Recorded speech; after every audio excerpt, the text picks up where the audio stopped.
Mishum Rabbi Akiva Amrou. Donc on est les trois lignes avant la fin, ou 2 points. C'était la 5e halakha qui était rajoutée au nom de, par Rabbi Akiva, au nom de Rabbi Akiva. Mishum Rabbi Akiva Amrou, au nom de Rabbi Akiva Amrou, ils ont dit que Afen Meshamin al Piatzman, ils ne payent pas les témoins zomemim de leur propre aveu. Si ils prennent les devants et ils viennent reconnaître, on avait dit, dans un autre Bet Din, qu'ils ont été rendus zomem, mais que leur azama, c'est-à-dire n'a pas eu d'effet, n'a pas été suivi d'un jugement les concernant, et donc il n'y a pas eu de psak din, il n'y a pas eu de sentence arrêtée à leur sujet. Moi j'ai un psak comme quoi ils ont bien été rendus zomem. Voilà, c'est-à-dire que la procédure a été déclenchée, ouais, c'est-à-dire qu'il y a des zomemim, il y a des mazimim, il y a un autre couple de témoins qui est venu et qui leur a dit comment est-ce que vous faites ce témoignage, puisque Imanu Yitem Beotoyo, un truc, des kabim comme Ploni, vous étiez avec nous tel jour à tel endroit, donc ça y est, là ils sont rendus au même, mais ils ne sont pas rendus au même jusqu'à la fin de la procédure, c'est ce que Rashi expliquait. Et s'ils débarquent, ils ont le temps de s'enfuir dans un autre beddin et reconnaître, avouer que c'est ce qui s'est passé, donc ils ne subiront pas l'azama. C'est ce que Rashi disait, ce que Rashi expliquait. La Gemara demande, Maïta Amad Rabbi Akiva, quelle est la raison de Rabbi Akiva? Parce que la question implicite de la Gemara, c'est que pourquoi ne subiraient-ils pas la azama? Parce qu'ils ont pris les devants et qu'ils ont reconnu. Ça, c'est cette possibilité d'être exempté d'une punition prévue par la Torah quand on prend les devants et qu'on vient reconnaître. À propos de quoi on la connaît? À propos du knas. Le knas, c'est l'amende. L'amende, c'est quoi? L'amende, le knas qu'on traduit par amende. Le knas dans la Torah, premièrement, un knas dans la Torah, c'est un chidouche, comme on le dit souvent, c'est un chidouche, c'est une nouveauté, c'est-à-dire la Torah a innové que dans un cas comme celui-là, il y a un knas. On n'aurait pas pu l'innover, l'inventer tout seul, ça peut se comprendre, hein, c'est pas que c'est incompréhensible, mais c'est un chidouche que la Torah a décidé de donner, mais c'est pas quelque chose de strictement logique, qui se déduit de façon évidente. Le cas de knas, peut-être le plus simple, et qu'on va avoir tout de suite, c'est un voleur. Il vole 100, il est ganave, on le rattrape, on l'attrape, il devra non seulement rembourser les 100 qu'il a volés, normal, ça c'est du mammon, c'est un remboursement, mais il devra payer le kefel, c'est-à-dire il devra payer l'équivalent de ce qu'il a volé, 100 supplémentaires, parce que c'est un knas que la Torah justement a innové au sujet du ganave, du voleur, enfin d'un voleur qui vole avec gneva. Il y a une différence entre gneva et xéla, ok? Et la Torah dit à propos du knas qu'il doit payer ce knas Asher Yarshi'un Elohim, que lui imposeront, dont l'accuseront les juges. Et de là la Gemara apprend dans Bava Kama que il faut que ce soit les juges qui l'accusent pour qu'il ait ce knas à payer, à l'exclusion de son propre aveu à lui, s'il prend les devants, qui lui permettrait d'éviter à payer ce knas. Donc le type qui a volé, s'il débarque et il vient reconnaître son vol avant d'être attrapé, avant d'être condamné, eh ben il n'aura qu'à payer ce qu'il a volé sans avoir le knas, l'équivalent supplémentaire à payer. Donc la Gemara demande, Maïta Amad Rabbi Akiva, quelle est la raison de Rabbi Akiva qui dit qu'il ne paye pas de leur propre aveu? Kassavar knasahu, parce qu'il pense que c'est un knas, il pense que la hazama c'est un knas. Ve knas en meshalem al piatzmo, et le knas on ne le paye pas de son propre aveu, comme on l'a expliqué oralement. Amar Rabba, il a dit Rabba, Teda, sache, Rabba il va mettre de l'eau au moulin de Rabbi Akiva. En effet, c'est logique ce que Rabbi Akiva pense, à savoir définir la hazama comme étant un knas. Parce que là pour l'instant je ne vous ai parlé du knas que par rapport au côté chidouchique. Mais le knas, surtout c'est quoi? Le knas ne correspond pas justement à une réparation des pots cassés. Ça ne correspond pas à un préjudice, à une réparation du préjudice causé. Le knas, c'est ce qu'il y a au-delà. Dans le cas du vol, voilà, le préjudice il est réparé en payant, en remboursant ce qu'on a pris. Le plus, c'est déjà au-delà de la réparation du préjudice. Ok? Ça c'est un des détails du knas. On parlera d'un autre détail enfin il y a un autre, je vous dis, dès à présent, il y a un autre paramètre qui permet de définir un knas, c'est quand le knas c'est une valeur forfaitaire. Quand pour un dégât causé par exemple, il devrait y avoir appréciation en fonction de l'endommageur, de l'endommagé, etc. S'il y a une somme forfaitaire qui concerne tout endommageur vis-à-vis d'un dommage causé, quel que soit l'endommagé, quel que soit l'endommageur, alors si la somme elle est forfaitaire, elle est la même, c'est que c'est un knas, c'est que c'est une amende. D'accord? On n'entre pas dans les appréciations. Rabat vient dire Teda, sache, She'are lo asu ma'aseh. Voilà qu'ils n'ont pas fait de ma'aseh, d'action, c'est-à-dire leur témoignage n'a pas eu de conséquences concrètes, puisqu'ils ont été rendus eux-mêmes avant. Veneheragim ou meshalmin, et ils sont payés, et ils sont tués, et ils payent, c'est-à-dire ils subissent ce qu'ils avaient prémédité de causer, c'est vrai, mais suite à un témoignage qui concrètement n'a pas eu d'effet, puisqu'ils sont rendus eux-mêmes avant. Donc ils sont tués sans que ce soit finalement une réparation de peau cassée, et ils payent sans que ce soit là encore une réparation de préjudice causé, puisqu'ils ils ont été rendus eux-mêmes.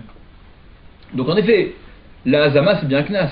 La hazama c'est dans la catégorie knas, amende. Amar Rav Nachman, il a dit Rav Nachman, Teda, sache, She'are mamon biyad be'alim ou meshalmim. Voilà que l'argent est dans la main des propriétaires, du propriétaire, celui sur lequel ils ont témoigné à faux qu'ils devaient de l'argent, dans le cas d'un témoignage qui porte sur de l'argent, ou meshalmim, et ils payent. Dans le cas où ils ont été rendus eux-mêmes, ils payent.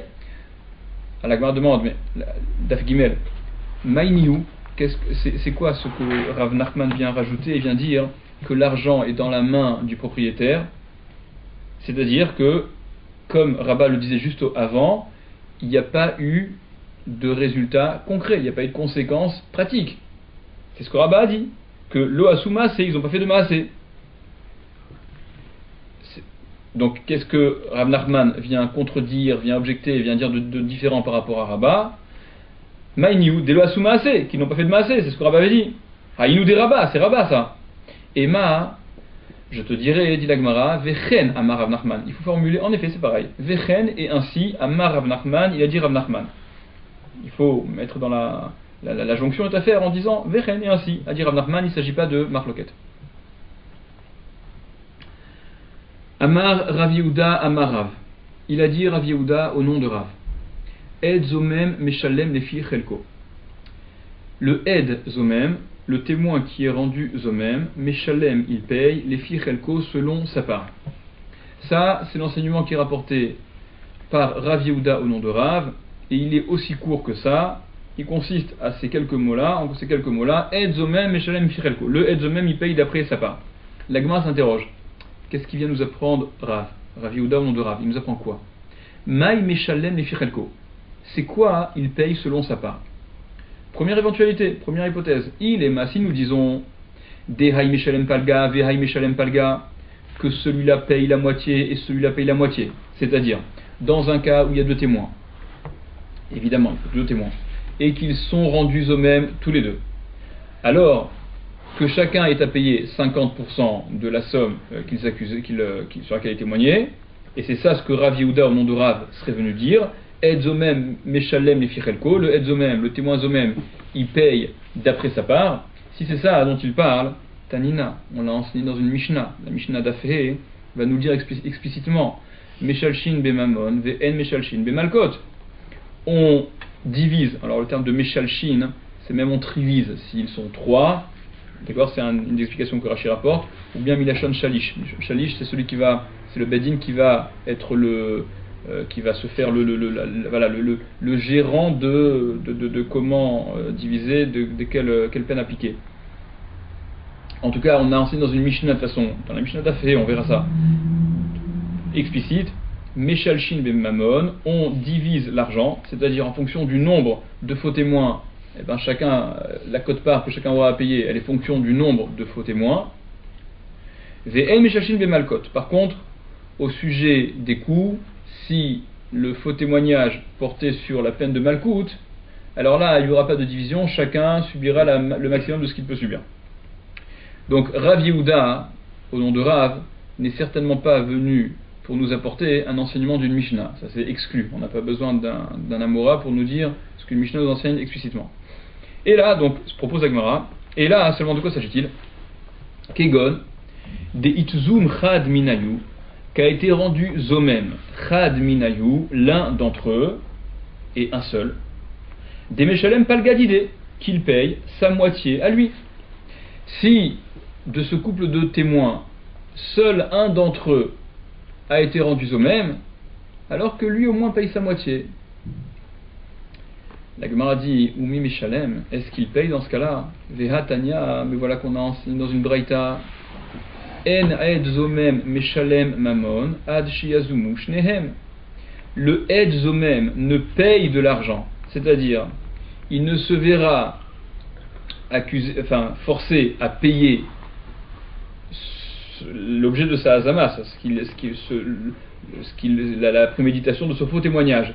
Il ne paiera d'argent ad shiazumu shnehem que jusqu'à ce qu'ils soient rendus au même les deux. S'ils sont deux, s'ils sont 15, il faut que les 15 soient rendus au même. Que pour l'argent? On verra ça dans la Gemara après. D'accord, on va parler dans la Gemara après. Jusqu'à ce qu'ils soient tous rendus au même. Donc ça vient exclure cette éventualité-là d'interprétation de Rav Yehuda non de Rav, qui voulait dire qu'il paye sa part dans le cas où seulement lui a été rendu au même. Ça c'est exclu, puisqu'une braïta dit le contraire. Il ne paye le Ed au même que s'ils sont tous rendus au même. Amar Rava, il a dit Rava. Il y a Rava qui vient et qui propose une autre explication.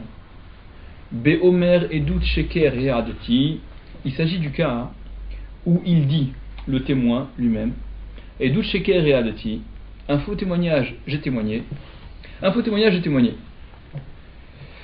Regardez ce que Rava dit. Rava dit, cet enseignement de Rav Yehuda non de Rav, qui consiste à dire que le témoin Zomem, il paye d'après sa part. Il paye sa part. De quoi parle-t-on? On parle d'un cas comme celui-là, où il débarque le témoin, et le témoin, et lui seul, dit j'ai fait un faux témoignage. Donc dans ce cas-là, il payerait sa part et que sa part. Cette réponse de Rava, qu'est-ce qui pose problème? Razak, c'est pas une azama, t'as raison. La azama c'est quoi? Rav Yehuda non de Rav rapporte le Ed Zomem, le témoin Zomem, il paye d'après sa part. Là, s'il vient reconnaître qu'il a fait un faux témoignage, elle est où la azama dans l'histoire? Il n'y a pas de hazama, c'est pas un Ed Zomem. Alors il y a ceux qui veulent dire que c'est-à-dire qu'il viendrait lui-même formuler en disant j'ai fait un faux témoignage, il emploierait la formule de hazama. J'étais à tel endroit à tel jour. Ok? Il y en a qui veulent dire comme ça.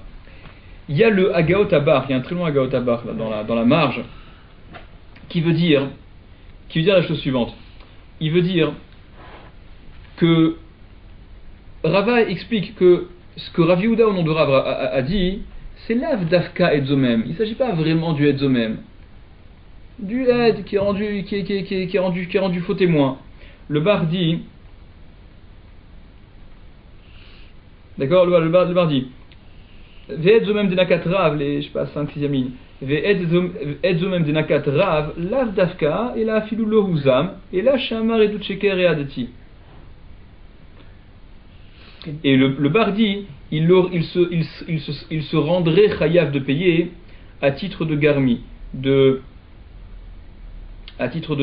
il vient au dat baldin kemea edim dameh, d'accord, la reconnaissance de celui qui est concerné, c'est aussi bien que 100 edim, que 100 témoins qui viendraient témoigner, et donc il vient reconnaître qu'il a voulu causer un tort clair et net. Donc il se rend chayav de payer sa part, c'est ce que le bar lui-même, c'est ce que le bar vient. Il avoue ce dégât qu'il avait prémédité de causer, ce préjudice qu'il avait prémédité de causer. Ça c'est ce que dit le bar. Regardez Tosfot, il y a un Tosfot, Rachid dit rien là-dessus, Rachid dit rien. Tosfot disent, par rapport à ta question, mais on n'est pas c'est pas de la hazama ça. Le bar il a dit l'avdavka, c'est pas grave. L'avdavka c'est un peu, on botte un peu en touche. À part ce problème Rabotai, il y a autre chose qui est très étonnant, c'est que Rava vient proposer qu'il s'agisse du cas où le témoin et lui tout seul vient dire j'ai fait un faux témoignage. Mais qu'est-ce qu'on avait réfuté juste au-dessus? La ligne d'avant. On avait dit que le Ed Zomem ne paye pas s'ils ne sont pas tous rendus au même.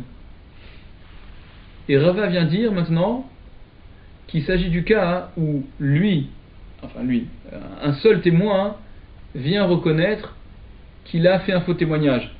Mais on vient d'exclure juste avant que s'ils ne sont pas tous rendus au même, il ne puisse pas y avoir de hazama appliqué. Même s'il avait dit on a fait un faux témoignage, dans ce cas il est tout seul.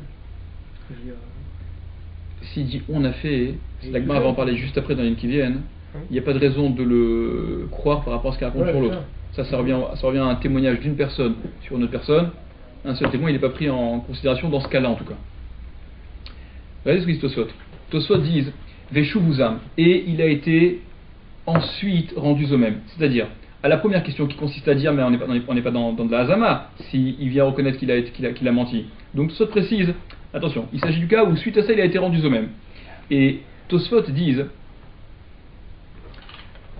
ça semble donc, et de quoi s'agit-il? Donc que viendrait dire Rava? Que dans un cas comme celui-là, il paierait sa part, parce que voilà qu'il a des... En fait il faut rentrer dans les mots de Tosfot, mais ce que Tosfot explique, c'est que les Chora Mashma, apparemment ça veut dire des Chi Amarachi, que lorsqu'il a dit comme ça, Meshalem Chelko, il paye sa part, des Imken, parce que si c'est ainsi, Bikesh Lafsid Mamon Chavero Beeduto, il a voulu faire perdre l'argent à son Chaver par son témoignage.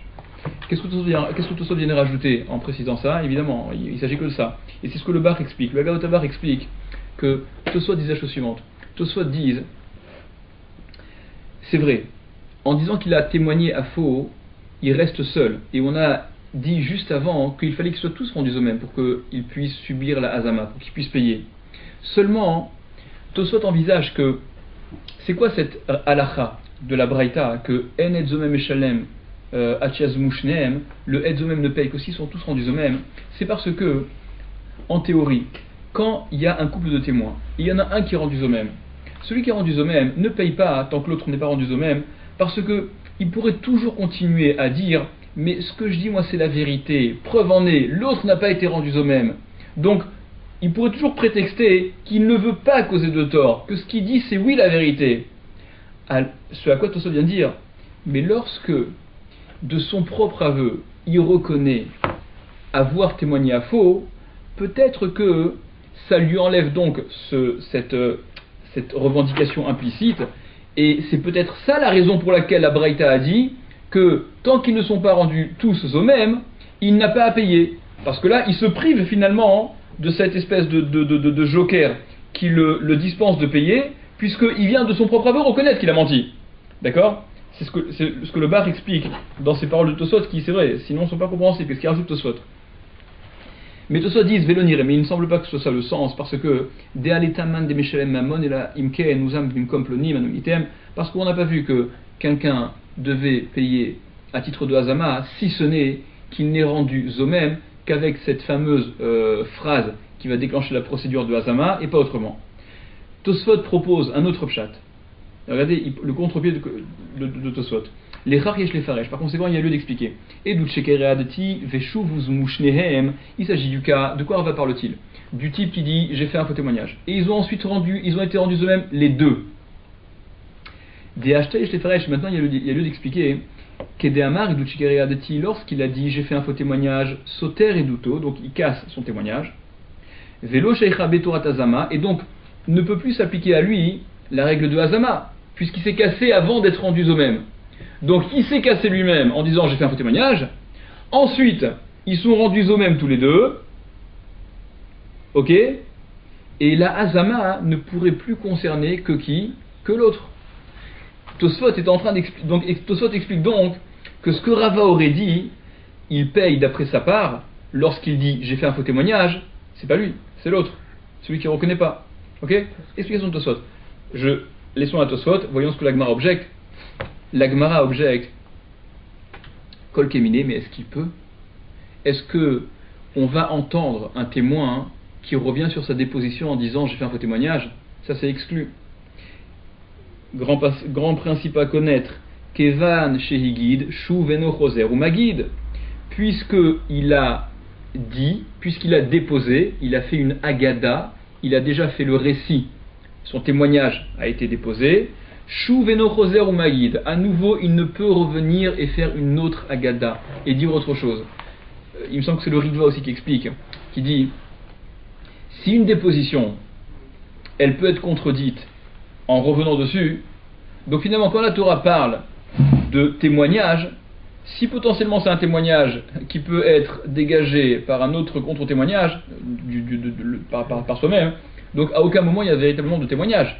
Il n'y a pas de Haggadah, il n'y a pas de récit digne de ce titre-là, si potentiellement ce qu'on raconte, ça peut être, on peut revenir dessus et changer complètement. Ok? C'est un des pshatim qui est donné. En tout cas, c'est un principe c'est un grand principe. Il ne peut pas revenir sur sa déposition. Ce qu'il a dit, c'est ce qui va être entériné, et c'est pas mal dissuasif sur. Donc, en tout cas, Adra Kushal et Dourta, on revient à la question de départ. Qu'est-ce qu'il a dit Rav Yehuda au nom de Rav? Que le témoin eux-mêmes paye d'après sa part. Et là, seulement de quoi s'agit-il? Je te dis ce que la Gemara disait, c'est ce que tu as dit tout à l'heure. Be'omer, il s'agit du cas, proposition de la Gemara en tout cas. Be'omer où il dit et adnu, on a témoigné. Ve'uzamnu bebedin ploni. À peu près. On a témoigné et on a été rendus au même à tel bet din, dans tel bet din. Un type débarque dans un autre bet din et il dit nous avons témoigné dans un bet din et on a été rendus au même. Il est là, il est seul, ok? Et donc dans ce cas-là, il paye sa part. La Gemara questionne immédiatement. Ça vous rappelle quoi ce cas-là? Exactement. Ce dont Rabbi Akiva avait parlé en disant exactement le contraire. Que dans un cas comme celui-là, justement, En Meshalmin al Piatzmam, ils ne payent pas de leur propre aveu. La Gemara dit Keman, c'est comme qui ça? Delo qui Rabbi Akiva, c'est pas comme Rabbi Akiva. Dei qui Rabbi Akiva, parce que si c'est comme Rabbi Akiva, Ha'amar, mais voilà qu'il a dit Rabbi Akiva, on l'a vu le hamoud précédent. Afenu Meshalem al Piatzmo, il ne paye pas de son propre aveu. Donc de quoi s'agit-il? Et là, dit la Gemara, de quoi s'agit-il? Seulement Be'omer, du cas où il dit He adnu, où nous avons témoigné, Ve'uzamnu, et nous avons été rendus au même Be'beddin ploni dans tel beddin. Mais attention, ça c'est pas limité à un couple qui débarque et qui nous dit simplement comment pouvez-vous témoigner, vous étiez avec nous tel jour à tel endroit, on a été rendus au même, mais suite à cette où on a été confondu, Ve'chuyavnu mamon, et on a été rendu chayav d'argent. C'est-à-dire que notre jugement ensuite a été entamé et il s'est conclu par une sentence qui nous a rendu chayav de payer. Et il s'agit du cas où donc il débarque dans un autre beddin, il n'a toujours pas payé et il vient faire le vœu de cette accusation. Là, il est plus concerné par, il peut plus être dispensé, plus être acquitté parce que de son propre aveu il vient reconnaître, parce que tout ce que Rabbi Akiva a dit que ils ne payent pas de leur propre aveu les faux témoins, les témoins zomemim, c'est quand ils sont concernés encore par le knas, quand cette peine de Hazama, elle a le statut de knas. Mais une fois que le psak din est tombé, que la sentence a été prononcée, c'est plus un knas. Là, ils sont chayav. Ça a changé de rubrique. Ouais, il a juste avoué qu'il doit de l'argent. Exactement. Sal kadat. Alors, et qu'est-ce que Rav Yehuda veut dire là-dessus? Sal kadat echamina, tu aurais envisagé de dire, tu serais monté à ton esprit et j'aurais dit, kevan de lechavre, puisque pour son chaver, vis-à-vis de son chaver, de son compagnon de son témoin de mensonge, l'omatsim chayevle, il ne peut pas le rendre chayav, parce que c'est ce que je disais juste avant. Une personne ne peut pas rendre chayav une autre. D'accord? Le témoignage d'une seule et unique personne ne peut pas rendre chayav une autre personne. Donc on aurait dit, puisque vis-à-vis de son chaver, il ne peut pas le rendre chayav, Iunami lo michayev, alors lui non plus n'est pas chayav, kamash malan, que non. C'est ce que vient d'apprendre Rav Yehuda au nom de Rav, que dans un cas comme celui-là, eh bien oui, il payera sa part. On procède à une espèce de palginan. On retient ce qu'il dit le concernant à lui. Concernant son chaver, on ne retient pas. Ça semble un peu paradoxal parce que Mimanacha, soit tu le crois, soit tu le crois pas. Si tu le crois, alors que l'autre aussi paye. Si tu le crois pas, il n'y a pas raison que lui paye. C'est ce que vient de dire Rav Yehuda au nom de Rav, que le concernant, on va retenir ce qu'il dit et il paiera selon sa part. Alors on est Daf Gimel, Hamoud Aleph, la première Mishnah, au milieu du Hamoud. Meidinanu etish ploni, shegiresh etishto, velo natan lak tubata. Meidinanu, nous témoignons, etish ploni, au sujet de un tel, shegiresh etishto, qu'il a divorcé de sa femme, velo natan lak tubata, et il ne lui a pas donné sa Ktuba. Donc, la Hazama classique, lorsque ces témoins se retrouvent être Zomemim, aurait consisté à leur faire payer, apparemment, la totalité de la Ktuba, c'est-à-dire ceux qui le rendent Chayav obligé de payer,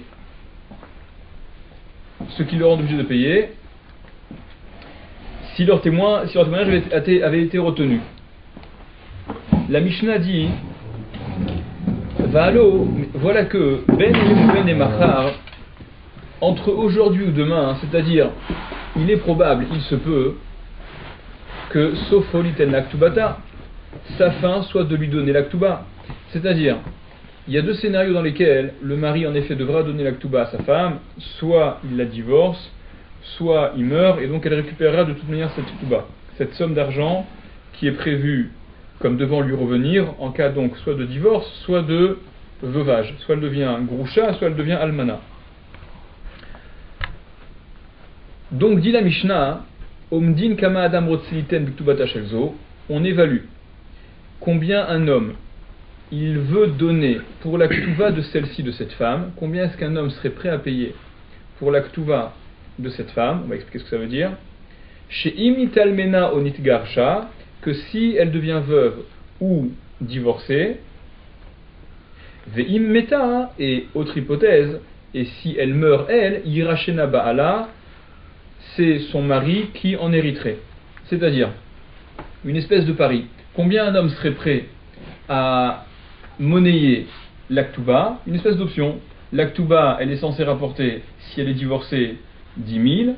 Peut-être que tout un chacun serait OK, serait open, pour payer 1000. Et si jamais elle est divorcée ou qu'elle devient veuve, alors il récupère la totalité de l'Aktuba. Mais si c'est elle qui meurt, alors c'est le mari qui hériterait de l'Aktuba, qui ne lui devra plus, bien évidemment. Et donc les 1000 qui auraient été payés par cet acheteur potentiel sont 1000 qui ont été perdus. Rashi rapporte que le témoignage qui consiste à dire il a divorcé sa femme et il ne lui a pas donné l'Aktuba, ils ne peuvent pas témoigner qu'il n'a pas donné l'Aktuba à aucun moment. Ils n'ont jamais été, ils n'ont pas été avec lui de bout en bout et constamment. Et c'est pas un témoignage qui veut dire on ne l'a pas vu donner l'Aktuba, donc c'est-à-dire qu'il lui a pas donné l'Aktuba. Seulement, Rashi précise qu'il s'agit du cas où lui, le mari, dit ne pas l'avoir divorcé et par conséquent ne pas lui devoir de Ktuba, ce à quoi les témoins, eux, viennent dire qu'il l'a divorcé, qu'il n'a pas payé l'Aktuba.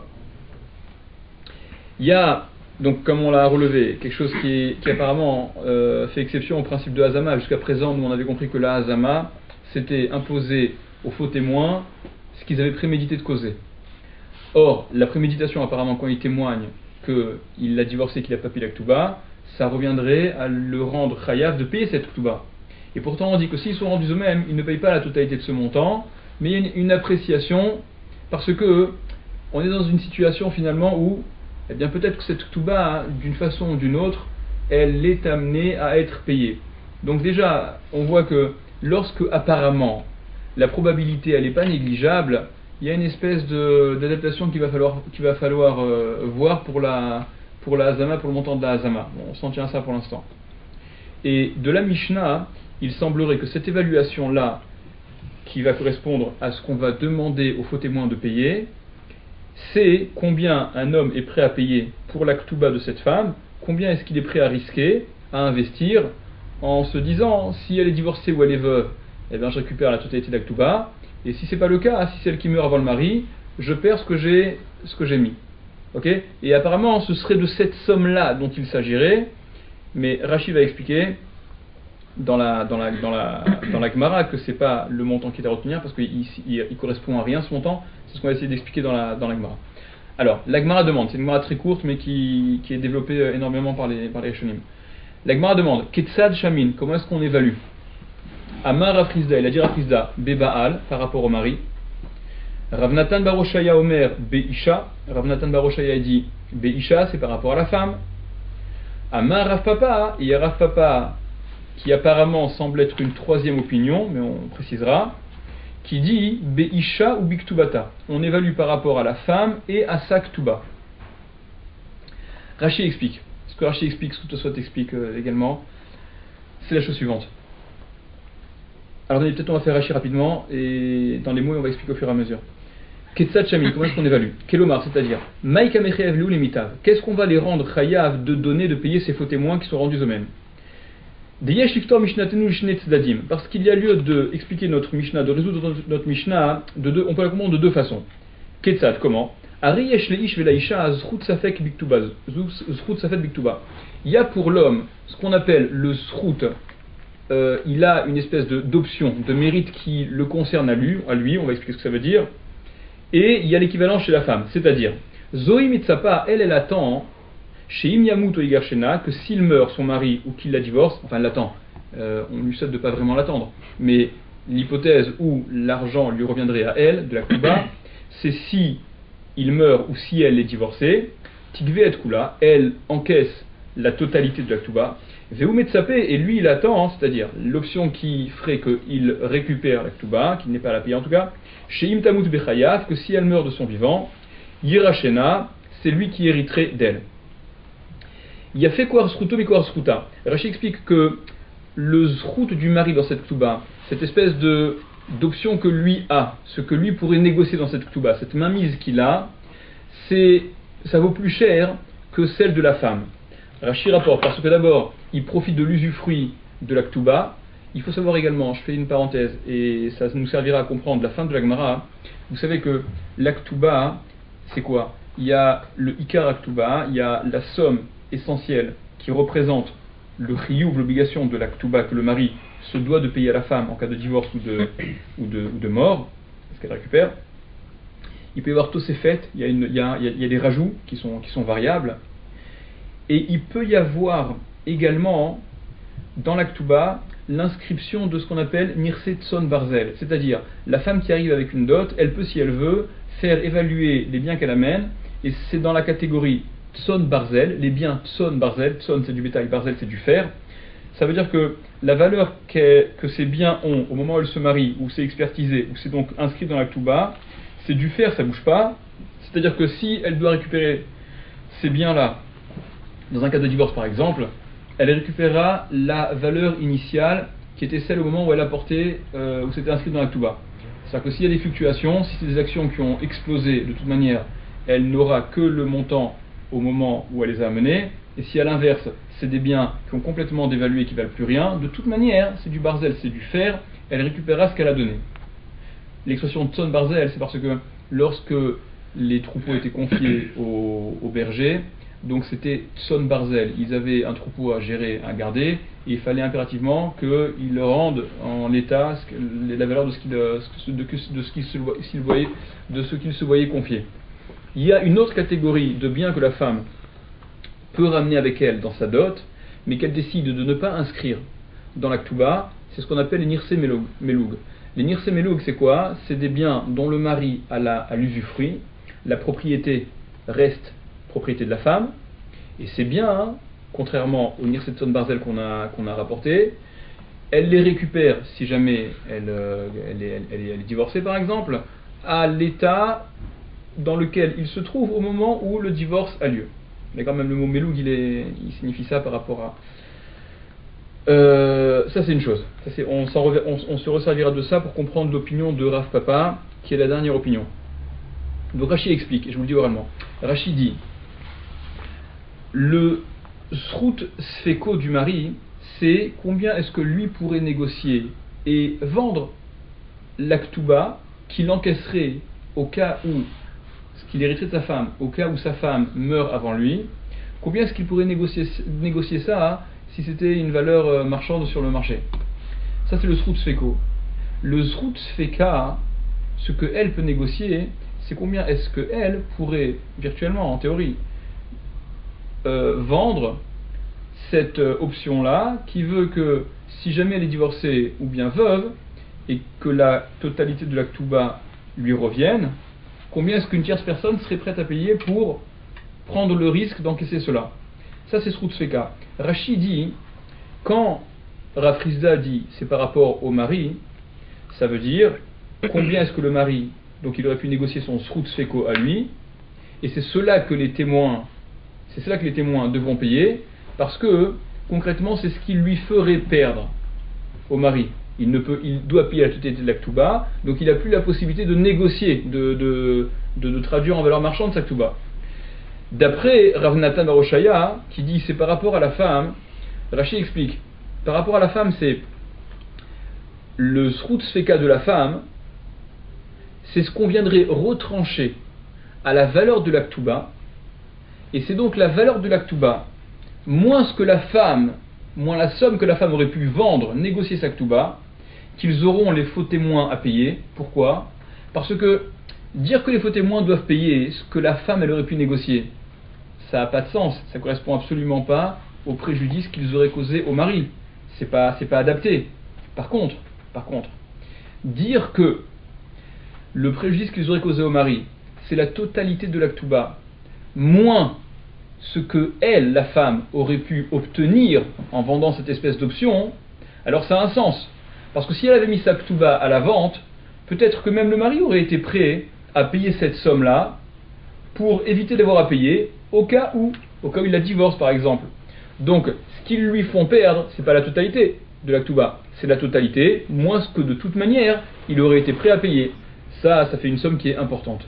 Elle aurait peut-être pu négocier sa Ketouba potentielle qui rapporterait 10 000. Elle aurait peut-être négocié à 2 000. Ce qu'il faudrait donc payer, c'est 10 000 moins 2 000, ce qui serait une somme importante. Okay, plus importante en tout cas que srout sfeko, que ce que le mari aurait pu négocier. Et enfin, la troisième opinion, Rav Papa, qui dit Be'isha ou Biktubata, Rav Papa dit, c'est par rapport, c'est Be'isha, comme, et c'est ce qu'explique le Ritva.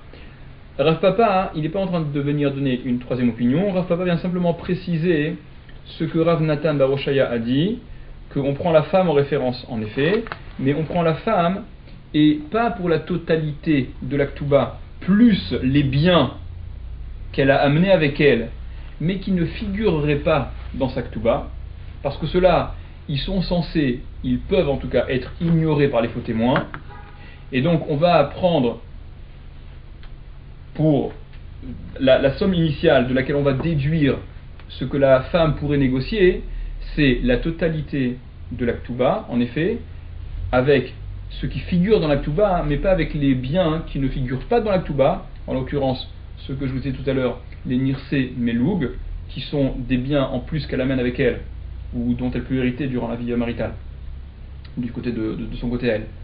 Et à propos desquels les faux témoins, pourraient objecter et dire nous on ne savait pas qu'il y avait ça, on savait pas, l'objet de notre préméditation, il portait pas sur ce qu'on ignorait. D'accord ? Donc c'est ce que Rav Papa vient préciser. D'accord, c'est l'explication de Rashi. Il y a d'autres Rishonim qui expliquent différemment, qui disent que l'évaluation elle va prendre en compte combien il y a de Shalom Bayit, est-ce que le divorce il est censé intervenir ou pas, est-ce que le mari il est très vieux et très âgé, très malade, il va mourir avant elle ou elle avant, etc. D'accord, il y a une autre façon de voir la Mishnah Gemara. On s'en tient à Rashi qui ramène également ensuite un pshat de ses maîtres, mais qui le refuse. On va s'en tenir à ça pour l'instant. Mishnah suivante. Nous témoignons sur un tel. Shehu chayav lachavero elef zouz, qu'il doit à son travers 1000 zouz. Almenat litnan lo mikan ve'ad shloshim yom, à la condition de les lui donner dès à présent jusqu'à un délai de 30 jours, c'est-à-dire il peut les donner, il a 30 jours pour rendre l'échéance qui a été fixée, elle est de 30 jours. Vehu Omer, et lui dit, donc celui sur lequel on témoigne, il ne nie pas l'emprunt qu'il a contracté, en effet, il doit 1000 zouz, mais il dit, Mikan ve'ad eser shanim. C'est dès à présent jusqu'à 10 ans l'échéance. L'échéance, elle est non pas à 30 jours, mais à 10 ans. Donc vous imaginez bien que le préjudice causé, là aussi, il existe, c'est certain. Devoir rembourser un emprunt dans les 30 jours, devoir le rembourser dans 10 ans, c'est pas pareil.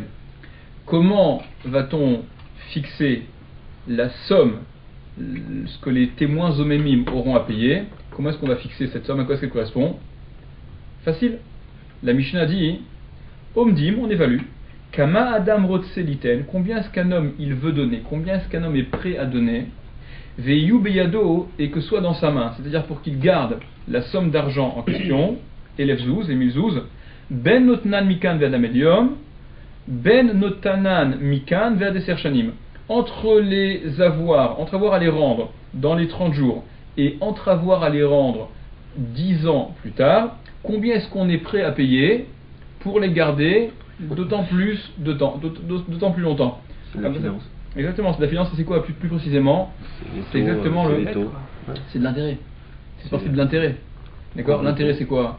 C'est on emprunte une somme d'argent et on payera, c'est la location de l'argent finalement. Combien est-ce qu'on est prêt à payer pour avoir cet argent et ne devoir le rendre que beaucoup plus tard. Donc c'est un principe d'intérêt. Et là, ne vous y méprenez pas. On n'est pas en train de dire, ah mais l'intérêt ribit, c'est assour minatora. Évidemment que c'est assour l'intérêt. Seulement, pour évaluer le préjudice causé, on réfléchit avec ce mécanisme-là. Béhémet, le préjudice qui aurait été causé, a priori, c'est de devoir ramener une échéance de 10 ans à 30 jours. Comment ça s'estime? Combien est-ce que je suis prêt à payer, en théorie, pour voir mon échéance différée de 30 jours à 10 ans? C'est exactement le calcul de l'intérêt. Ok? Ça, c'est ce que dit la Mishnah.